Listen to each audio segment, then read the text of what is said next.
So the first concept in feeling more connected and balanced instead of burnout, frustrated, and overwhelmed is to connect you with your inner voice. Stay with me because this might sound like a foreign concept. It might sound like such a simple thing that it doesn't make sense how powerful it could be, but I'm telling you, this has been the biggest game changer I've implemented in my life in the last few years. This is what's gonna lead to feeling more calm, more balanced overall at the end of your day. This is what's gonna lead to you having somehow this magical ability to get it all done and feeling great by the end of your day. We're gonna get started right away here in this next episode. I highly recommend you have something like a journal where you can take notes and start to implement the steps that I'm giving you, as well as the little, easy, simple homework that you're gonna have at the end of this episode. I am so excited for this season of the podcast. This season is all about and all for you. My intention with season 2 is to get you from a place of feeling exhausted, run down, perhaps angry, resentful, disconnected from yourself, and get you to a place where you feel more calm, centered, balanced, able to do it all, and connected to yourself again. The reality is that we all have become rushing women. We have taken on so many tasks inside, outside our homes.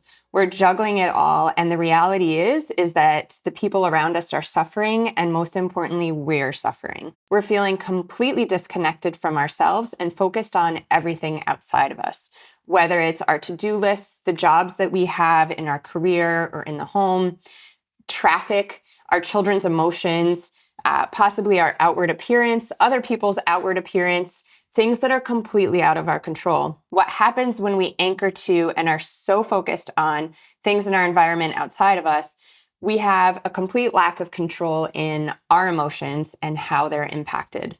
When we can connect back with ourselves, we have control of how we feel throughout the day. We can go through our day feeling more anchored and not as swayed by the things that happen around us. For instance, do you ever notice that there's times when perhaps you're sitting in traffic and it drives you crazy, and there's other times where it doesn't matter as much? The difference is typically how connected you feel to yourself, how calm you feel, how balanced you feel, how centered you feel. Another example, do you ever have a morning where you wake up and perhaps the morning's going pretty good, you feel ready for the day, you can handle it all, and then perhaps your child has some pretty strong emotions, tantrums, or needs, and it throws everything off? So again, when we are connected to everything on the outside of us, it can dictate how we feel. And all day we're in this reactive state, completely out of our control. So my goal this season is going to be all about reconnecting you with yourself so that you can have complete control over how you show up in your day. Sound good? Each week, I'm going to drop an episode. I want to make this really simple and easy for you. I'm going to piece it into very small bite-sized chunks so that each week I'll share a concept and I'm going to share an action plan and some homework for you, as well as additional resources if you want to take it further. I want you guys to understand how simple this can be. It's not always easy, because you have to make it important to want to implement it. But I'm going to make it really simple. I'm going to make it take very little time, no money. And the great news is that because this is all about connecting with yourself, you have access to these tools no matter where you are and no matter what you're doing. Sound good?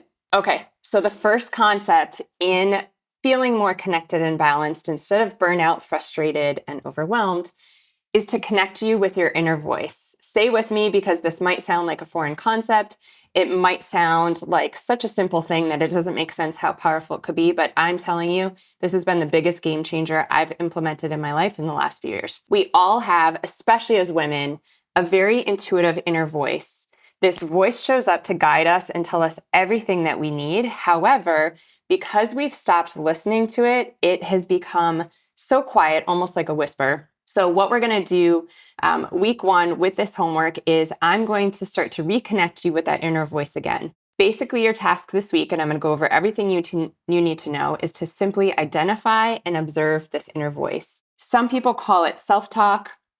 Some people call it self.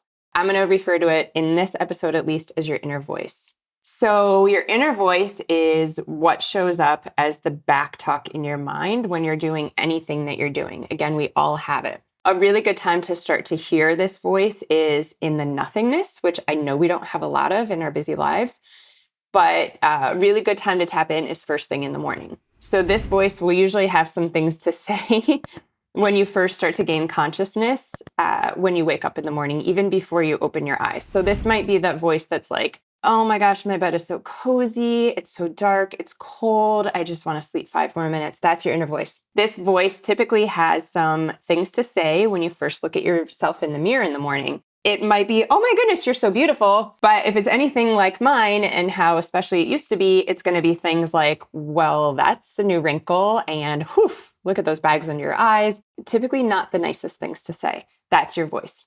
This week, what I want you to do is I want you to start to pay attention to this voice. If you have a journal, like I recommended in the email before launching into these episodes, the journal is a great place for you to start to write down what this voice is saying to you. Morning and nighttime are when you're going to have the most clarity because we're in like a little bit of a more clairvoyant brain state. So instead of being in like our active beta brain state, when we're going through our to-do list and things like that, we're in more of a slower brain state so you can really hear these thoughts better. So in your journal this week, I want you to start to write the things that your voice says to you. Other times when it might chime in are when you're in the car.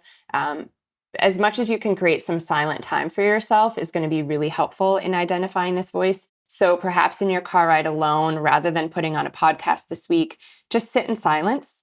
You'll hear your thoughts. It might be things like your to-do list for the day. It might be the emails that you have. It might be maybe that coworker that you're either really excited to see or perhaps not so excited to see. It may sound like tones of anger or resentment with all the things that you take on in the home and perhaps other things that people aren't taking on. So again, your main task this week is simply to tune in, to hear this voice. No judgment. You are just showing up as the observer. Realize this voice is not you for the sake of this exercise. It also can be really helpful to almost like personify the voice. Like what I do actually is I think of it as this person inside of me that's talking to me.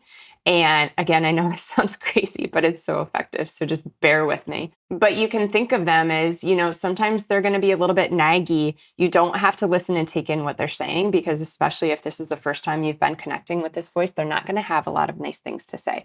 We're going to work on that. We're going to end up teaming up with this inner voice. She is going to become the best friend that you never knew that you needed. And she's going to have a lot more nice things to say to you. That's going to happen really soon in future episodes. But for now, your task is simply to identify, to observe, and then every day, whether it's in the morning when you first get up or at night before you go to bed, those are the best times. Get in your journal, write down the kinds of things that she's saying. The other thing I want you to start to do over the next few days is describe her. So if you were describing this inner person as another person to another person, so you take this inner person and you're describing her to a friend, how would you describe her? Is this inner person, your inner voice, is she sweet? Is she kind? Is she joyful? Is she perhaps critical? Is she maybe a little bit bitey? Is she judgmental either of you or others around you? That's a really big one. Is she angry? Is she resentful? Like pick some really good adjectives and describe how she shows up for you. That's going to be really key as well. So some of the phrases that she says, some of the feelings perhaps that the voice brings up, anger, resentment, frustration, burnout, anything like that. And then how would you describe her to a friend? Write those down in your journal. These are your main tasks for this week. For any of you who want additional resources, a book by Michael Singer called The Untethered Soul is one of my absolute favorite books that got me into this work. He has a great way of helping you become the observer of this inner self and this self-talk, which is really important in the things that I'm going to walk you through in the next couple weeks to start to reconnect. What this is going to end up very quickly doing in your life is you're going to find these little moments throughout the day for this quiet space.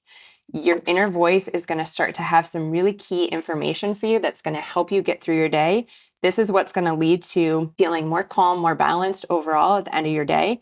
This is what's going to lead to you having somehow this magical ability to get it all done and feeling great by the end of your day. Things that people are probably going to start to notice in you when you implement these things over the next few weeks that we're going to cover in the next episodes are, what did you do? Something's different. You just seem more zen. You seem more calm. Did you go away to retreat? Did you learn something new? So as people are starting to notice these shifts in you, you can welcome them into this group as well. This is definitely something that's more fun to do with friends. And I'm really excited to create this community with you for you. So Michael Singer, Untethered Soul, is a great resource. Make sure you get a journal. If you don't have a journal, make this really fun. Like, take yourself out when you can, get an hour, grab a coffee, grab some tea, like go to the bookstore, pick a really cute journal, maybe even a fun pen. Like, this is going to be one of the best things you've ever done for yourself. In addition to that, it is one of the best gifts that you can give to everyone around you, because taking this time for you is going to completely shift how you show up for your friends, your family, your coworkers, everybody. I'm so excited to walk through this with you guys. This is literally just the beginning. There is so much that's going to unfold right away for you in the next few weeks. So you have this episode, go ahead, re-listen to it, walk through the steps, push pause on some of the action steps if you need, and then I would love to hear your thoughts. Any comments below would be awesome. If you enjoyed this episode, go ahead and throw a like under it. Make sure you subscribe so you don't miss the future episodes. We've got so much to build on. This is just the beginning. And as always, the greatest compliment that you can give is by sharing this episode with a woman in your life. I know you know someone who needs this information. These things are so much more fun when we do it with a friend. So think of a friend. She probably popped up in your mind as you were listening to this episode. Go ahead and share this with her and walk through your homework this week. Have her be your accountability partner. There's so much strength in numbers, and women, when we work together and we collaborate, we are so incredibly powerful. So I would love to hear your feedback. I'm so excited for you to get started with this, and I will see you soon.